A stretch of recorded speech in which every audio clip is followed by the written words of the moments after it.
Hi, this is Lee Garrett and welcome to another weekly tip video.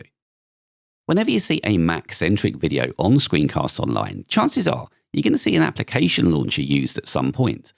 And when it's one of my videos, I tend to use Alfred because that's the launcher that I use day to day. However, there is, of course, a built-in launcher called Spotlight that I use far too infrequently. And as using the built-in tools on macOS is the preferred direction of travel for so many of you, I thought it would be a good idea to spend 10 minutes or so just showing some of the perhaps surprising things that you can do with Spotlight. Let's kick off by looking at how we invoke Spotlight. Well, there's two primary ways. So firstly, via the Spotlight icon up here in the menu bar, I'll click, and there is our Spotlight bar.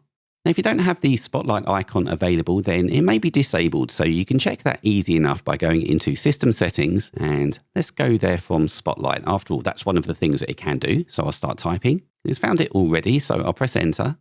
And to get to the menu bar options, I need to come down to Control Center. And here at the bottom is a section called Menu Bar Only, and there is Spotlight. Now, if it's disabled, then underneath this drop down here, you'll see that it says don't show in menu bar. But of course, we're going to leave it as is and close this. Then the second way of invoking Spotlight is even simpler. Just press Command and Space on the keyboard, and it's ready for us to enter some text. So what is Spotlight and what can it do? Well, it's got a magnifying glass icon for a reason, and that's because it can search for almost anything on your Mac. So I'll start by typing in the first few letters for Obsidian, an application I use many times a day. Now, Spotlight learns your habits over time, and it knows that the likelihood of me wanting to open the Obsidian application is high. So it's the default option at the top there, meaning that if I press Enter, then the application opens.